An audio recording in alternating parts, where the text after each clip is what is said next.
জীবন বিজ্ঞানের একটা chapter wise সাজেশনও নিয়ে এসেছি। জীবনের প্রবাহমানতা যে চ্যাপ্টারটা আছে সেই চ্যাপ্টারের ওপর আমি টোটাল 25টা কোয়েশ্চেন করেছি। সেই 25টা কোয়েশ্চেনের মধ্যে এখান থেকে তোমরা অনেকটাই কমন পাবে।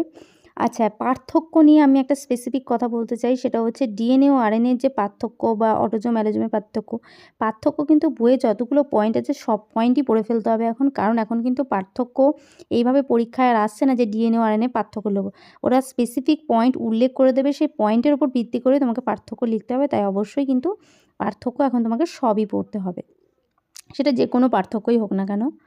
আর একটা হচ্ছে যে এই যে 11 নম্বর যে প্রশ্নটা যেটা আমি বলছিলাম, সে এরকম অঙ্ক রিলেটেডও কিন্তু প্রশ্ন পরীক্ষায় আসার সম্ভাবনা আছে। আর 1 নম্বর প্রশ্নটা দেখতেই পাচ্ছ। তো এগুলো অবশ্যই খুব ভালো করে প্রিপারেশান নিয়ে যেও।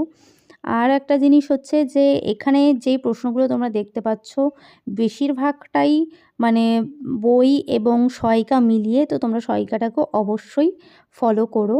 আর সাইন্যাপসিস কাকে বলে অবশ্যই পড়ো। তোমরা যদি কোনো শব্দর সেই টাইমে মনে না পড়ে, অবশ্যই কিন্তু তোমরা ইংলিশ যে প্রশ্নটা আছে সেটাও দেখতে পারো। কোনো সময় হচ্ছে বাংলা নামটা আমাদের হয়তো জানা আছে, কিন্তু সেই টাইমে হয়তো তোমার মনে পড়ছে না। তো ইংলিশ কোয়েশ্চেনটাও দেখবে, কোনো কোয়েশ্চেন যদি তোমার মনে হয় যে এইটার তুমি বুঝতে পারছো না, তো সেই ক্ষেত্রে ইংলিশ টপিকটাও মানে ইংলিশ কোয়েশ্চেনটাও অবশ্যই দেখবে।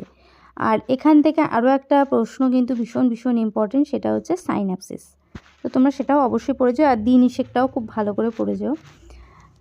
তো আজকের ভিডিওটা এখানেই শেষ করছি। ভিডিওটা ভালো লাগলে লাইক, কমেন্ট, শেয়ার, আর চ্যানেলে নতুন হলে চ্যানেলটা সাবস্ক্রাইব করে যাও।